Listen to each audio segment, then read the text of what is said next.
evening. I'm Stella Kern. I work at the Ocean County Library in Toms River. Tonight's program is going to be about duck decoys and sneak boxes. My guests are Jimmy Allen, who is the secretary of the New Jersey Decoy Collectors Association, an expert really on antique duck decoys, and also is a resident of Tuckerton.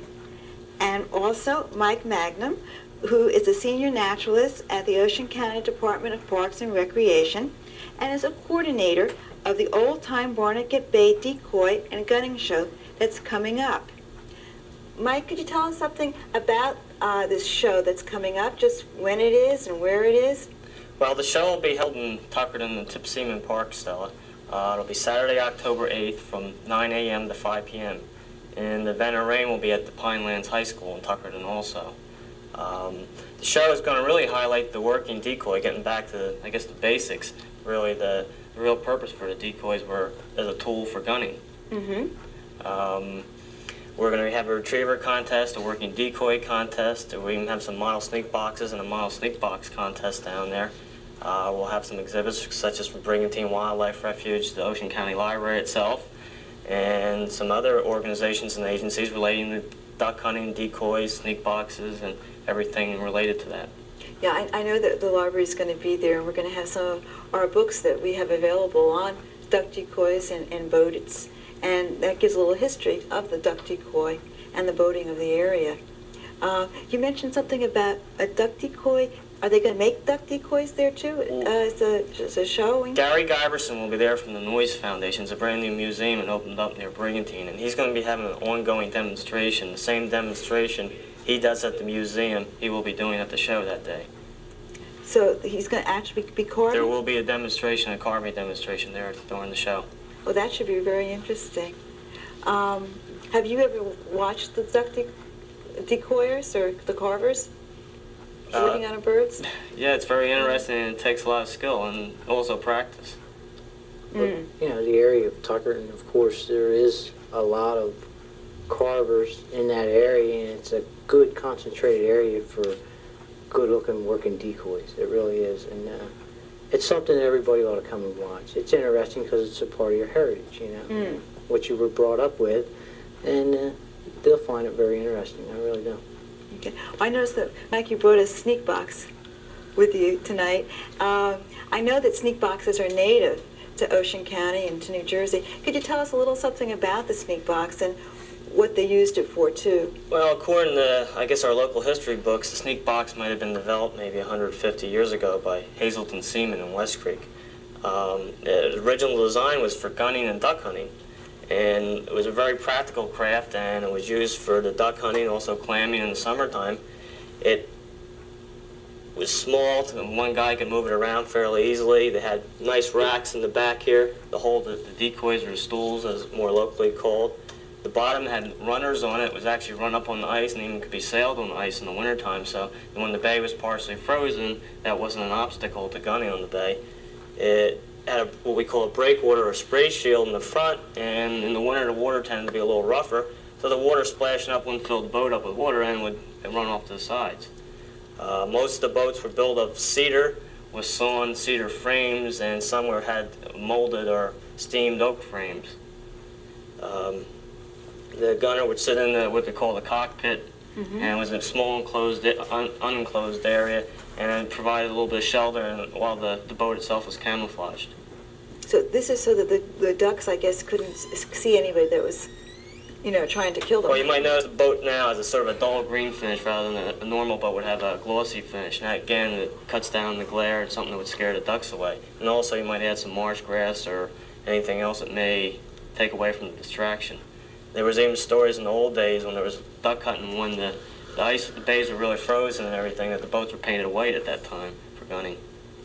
Ducks have very good eyesight. I'm really surprised that a duck could, you know, recognize a boat.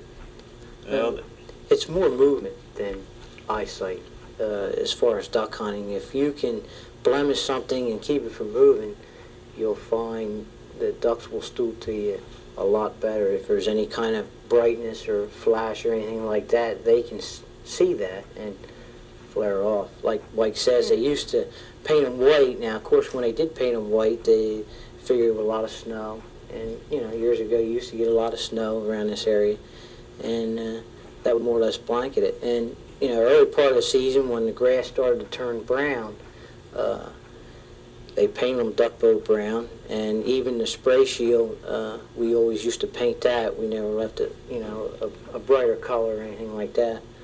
And that would more or less cover it. And if you knew a spot where you were going to hunt, or a duck hunt, whether it was on a bayfront or a creek or something like that, you'd go out earlier in the year and you would cut out an indentation out of the meadow, out of the marsh, where you could pull the sneak box up where you're almost flush with the bank, and always try to get on the dark side of the bank. Is that how it really got its name, the sneak box? Because you couldn't really see it and it would sneak up on the ducks? Well, it actually had two names. Originally it was called a devil's coffin because it was so small. I guess they related to The fact that you really couldn't move once you got into exactly. it. And then the more common name, the sneak box, is just that. It was a very quiet boat. It could be maneuvered in the small places without making a lot of racket and a lot of movement. Years ago, the boat was really utilized for everything. Back in those days, they didn't have motors like you have today, and of course they were feather edged up in the back to make the back end light enough to row. And of course you always rowed from the back forward. You never row backwards like you will see. Oh, like in a regular Like rowboat. yeah. You really are just doing it back. You're pushing your way this way with your feet tucked under the back, and that's the way the old timers used to row them, and that's how they got out there. Now, if you had a windy day where you could put the sail up and then they would sail out, and it was used for everything, clamming, duck hunting, waterfowl shooting. It was an economical boat for everything. It was a pleasure boat. Besides, you could, if you just wanted to take your wife sailing someday. The yachtsmen found that pretty quick that it was a pretty fast sailor and it was a lot of fun and easy to learn on. And there was a whole class of boats on this bay, and this bay was very famous 75 to 100 years ago for the sneak box racing. And a guy by the name of Perrine and Barnegat built thousands of boats, literally, and a lot of them were for racing on the bay. I was going to ask, is a sneak box used anyplace else except in our local area? Well, they became pretty well known. There was a few articles in the last part of the last century in some of the better known magazines of the day about sneak boxes, and they were actually manufactured in New York and Minnesota and other places, not just New Jersey. They're worldly wide, nationwide anyway. Right. Today, it's really grown the Barnegat Bay sneak box. Perrine actually used to ship them out by the trainload to different parts of the country and all over the world. So they're really manufactured today. Are there any local boat builders around that really make them by hand still? This particular boat here was built by Sam Hunt of Waretown. There's a few others that still make them. Sneak box is pretty much a local thing right now. A few people make fiberglass boats also now. There's local people like in Tucker, and I know a friend of mine, Bobby Frick, he makes a Barnegat Bay sneak box, and it's off the old pattern, the old jigs, and I'll tell you, they're really a worthy boat as far as sailing, or if you were just rowing or duck hunting or whatever you want to do with it. You can get in that boat, and for as small as it looks, seaworthy is really a big factor, and that's basically the design of it, was for being in the bay, Right. and being able to feel safe in a boat, and that's a good one for them. Do they still use these boats for duck hunting today? Yeah, I have one myself. I use it. Just about everybody, I guess, that does duck hunting So today it hasn't has changed. to have one. Yeah, The it's, whole sport of duck hunting really hasn't changed No. all that much. No, it's just the only thing I've seen change is where you go from, we'll say, wood to fiberglass, or from the same way with the decoys. You go from the old wooden decoy now to where it's into plastic, styrofoam, cork. What about the duck decoys themselves? How were they used in duck hunting? Did this make the ducks come closer to the boats that you could shoot it better, or what's the story, and how many do you need to use when you go duck hunting? Well, depending on the species you're hunting, as far as numbers go in decoys, the broadbill, which sits here in the front, it would probably pay you to have anywhere from 50 to 60 of them out in 50 front of to it. 60? Yeah, because the more you have, broadbills travel in big numbers anyway, and the more you have, the more they're attracted. The black duck, which sits to the left there, an old timer told me you only need 7 of them, which is, you know, a little different, and spread them out, don't have them close together, where the broadbills you group together.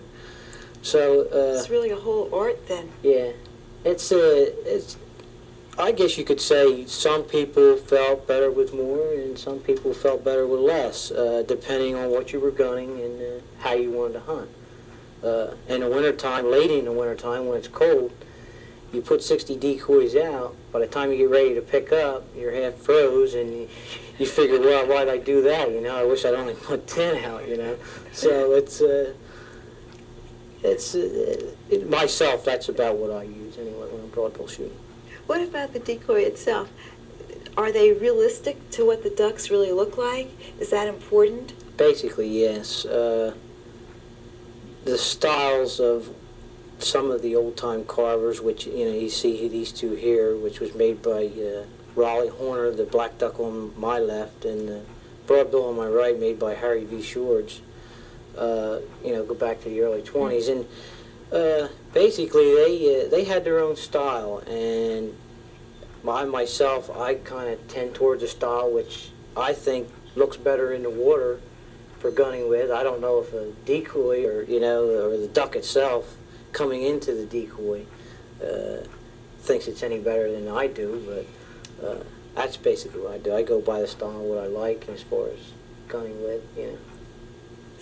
And how does the duck stay up? Do they have to weight the duck in order to make it stand up? The old decoys, which these two here, if you look at them on the bottom of this bird, some of the old timers used pad weights on the bottom, and then with a leather thong they had a line with a heavier weight which would hold them stable in the water depending on how fast the water run. Harry Shorts on the broadbill here, now he used to pour the weight in the bottom, and if you can see, he used to cut this out, which was roughly 2 inches by a 3/4 strip, and weight it this way. Now these birds are hollow inside to give them the buoyancy, and of course this weight, if you drop the duck into the water, would upright itself, and that's the way they done this. So everybody, or every carver perhaps had their own style in order to make the duck float. Some people, they like you say, they cut this out, and some people put the pad weights on the bottom. And of course, some birds in Jersey, some of the makers made them solid, and when they were solid, when you dropped them in the water, it was just boom, and they sat there and they didn't move at all. But this gives it the life, you know, with it being hollow, it gives it movement in the water like a real duck. So really the idea of the duck decoy itself is to make it as lifelike as possible in movement, even if the colors aren't quite right. You had mentioned that today perhaps they use styrofoam ducks? Yes, today they use styrofoam decoys, and manufacturers make pieces of metal they put on the bottom that would upright them. Plastic decoys, some of them come through with a keel on the bottom, which is a raised piece on the bottom, and they fill that with sand or another piece of metal that's formed right inside of it. But they all basically have the same feature as far as uprighting. I think one of the things you have to take into consideration with these antique decoys, when they were being made, it was an economic livelihood. Each guy had his own style, but each guy was innovative, at least the good guys were, and they made some really changes and really made some excellent decoys. Just whether it was market gunning or just sporting, going out for sporting and recreation, these decoys were made very skillfully, and a lot of technique. Jimmy was showing us this black duck. Maybe you'd like to tell that story again. Yeah, About the ice, which is, I think, is interesting. The Raleigh Horner black duck stool, which is this one here, made by Raleigh Horner, which lived in West Creek. And this decoy, his style really, I'm attracted to, because it's just the lines that he, in a sense, I call it a miniature sneak box almost, because that's the way it would sit in the water.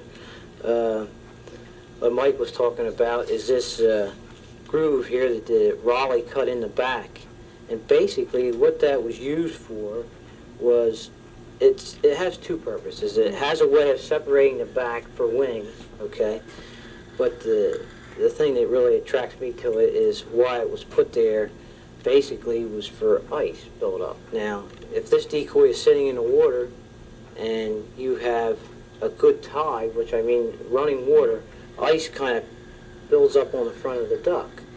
And when the water would wash over, it would run up this groove and actually peel the ice off the back as it built up on the back. And that's just, a feature that an old timer had told me, what that was put in there for. I kind of surprised when he told me, but it's Well, it's very clever. It's really, something they, it was a problem, I guess, with the ice, and they thought of different ways to get around it, and they came up with that. yeah, and there's so many little things that they, years ago that I guess the old timers thought of, because like Harry, he was in a mass production thing where he tried to put out more decoys than he did quality in his work. I'm not saying taking anything away carved, because it's an excellent decoy the way he carved it and painted it. But he was in it as a person to way of making a living. It was a business. It was a business for Harry, and he made them by the barrels and shipped them all up and down the East Coast. And then there has been some located out in the Midwest too that were sent out there from Harry. And he made more in numbers where Raleigh didn't make as many, which collectors today are very upset about, because there's not enough of these around compared to the Harry Shore. There seems to be a renewed interest in duck decoy collecting. What do you attribute that to? Well, I myself, getting started in decoy collecting, I started out as a young kid hunting, which a lot of kids in my area did. And hunting led to, trying to make it better for yourself and trying to learn how to shoot ducks and learning how to decoy ducks and stuff like that. And I had a few of them around the house, which were my father's, and I put them up on the shelf because I thought they were neat. It was something that he used, It was, and then one thing just led to another, and the first thing you know, I'm into it pretty heavy. I'm starting to get into, the more quality decoy, the expensive decoy, and it's just something that gradually worked it to where it is now by the interest that I had, and I think a lot of other people feel the same way, and it has really taken off. It's really big. I was telling Mike, we started a Decoy Collectors Association back in November. We started with about 4 or 5 guys, just getting together at a fellow friend's house, and now it's grown to about 150 people. Now you're secretary. Now I'm secretary, or my wife's secretary. She helps you with the work. Just all this interest has really warranted the Park Department, in cooperation with the Collectors Association, sponsoring the show this year. And I think we're really going to get a good turnout from the response we've had so far. And I'd again like to invite everybody to come down. And if you have any questions about entering any contest, retriever, or working decoy, or the show itself, you can call the Park Department at Tip Seaman Park in Tuckerton, and they'd be glad to answer your questions. Oh, that's great. It really does sound like a very interesting show. I know that, from my experience with people in the Tuckerton area, that there was a lot of interest in duck decoys. And I noticed more here, too, in the library. There are people who are interested in learning how to make them. We have several books on the subject. And also the history of the people that did make the duck decoys from this area. Maybe you'd like to mention a few more names of the people that are well-known carvers from this area. There's quite a few. This area was really big with New Jersey makers. There's a lot of names. There's Joe King that lived in Parkertown, which had moved to Mount Hawken, and he was probably about the oldest that history can bring us back to, which Phil Mackey has an excellent book, I think, that he wrote that has a lot of history and tells a lot of stories about some of the old-time carvers. And then from there on, you get into Harry Shor's, Ellis Parker, Chris Bragg, the Parker family, Lloyd Parker. You have Barton Parker, which is from Tucker, and then you can go on and on. Charles McCoy, and that's just the Tuckerton area. And then you go on down south, a little bit further, where you get into Rhodes Truex, and It's even working this way up toward Bayhead, Taylor Johnson. There's a lot of carvers, and it's hard to identify. But I was just going to ask you that. How do you go? How do you identify? It's something that I guess you have to get involved in and get started in as far as handling decoys, and then other people helping you. Bill Mackey, Lloyd Johnson, Johnny Hillman, I guess, are about the three of the tops that was in this area. And of course, Bill Mackey is deceased, and Lloyd Johnson too, and Johnny Hillman is still around. And Johnny started me out, I guess you could say, in identifying. And Johnny really has a lot of knowledge for identification on decoys. And Johnny really helped me a lot, which he lives here in Seeker. Mm-hmm. Is there anything that can help somebody that's new, just starting? Well, like I said before, certain decoys have pad weights. Well, we'll just take these two as far as, comparing. Raleigh Horner made this black duck, and a lot of his decoys he put the ice groove in, some of them he didn't. And you get into the pad weight, okay? Now, some of Raleigh's pad weights, he beveled the edges, which is another way of identifying a Horner decoy. Underneath the bill, he cut on an angle this way, and that's another feature, of a way of identifying his decoys. And of course, you can get into the paint pattern as you learn the ways that he painted and how he done it. Harry... Nobody was nice enough to sign it on the bottom. No, or maybe if you get lucky, if you take it apart, maybe he might sign the inside. I don't know, but I'm not going to do it.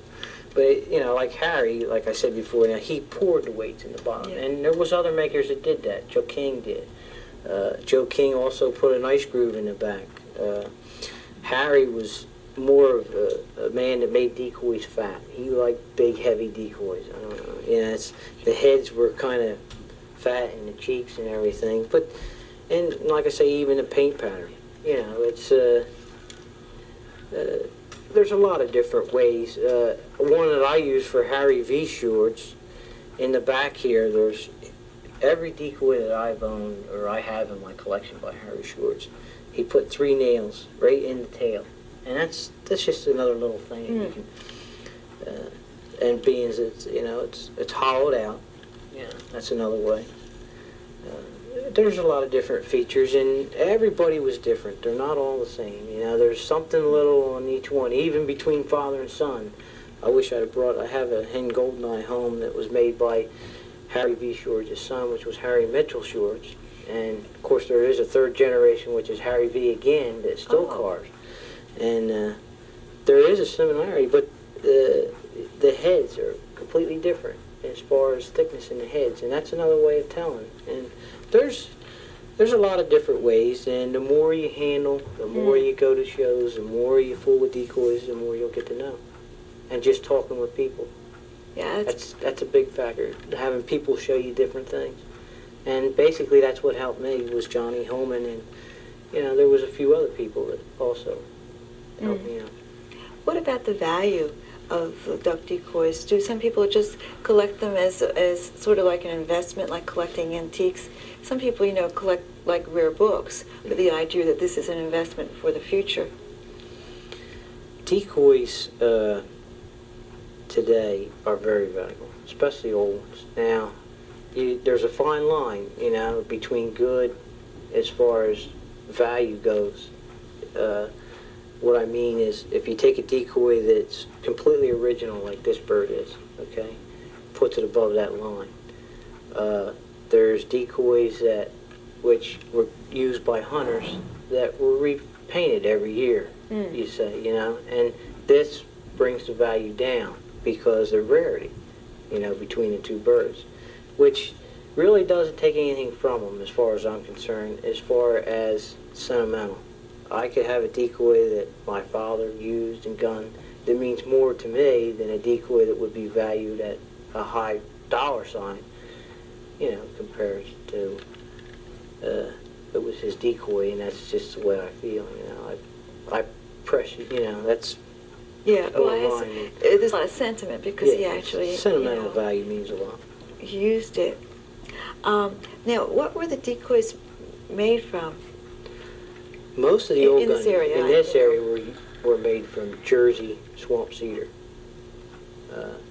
That's basically what they all the old time, because of it being a soft wood, easy to carve, easy to handle, and a lot of course, this wood here, like this decoy, was probably made around 1906, somewhere in that area. And as you can see, for the condition of the wood, it's almost excellent. You know, I mean, for what it's been through. I mean, it's been on the back of a sneak box. It's been thrown overboard. You know, probably stepped on by a dog or something besides. And it really holds up. You know, and it's a durable piece of wood, really. And that's basically why they use the Jersey cedar, and it was easy to work with. I hope you've enjoyed tonight's program. Thank you for watching. Good night.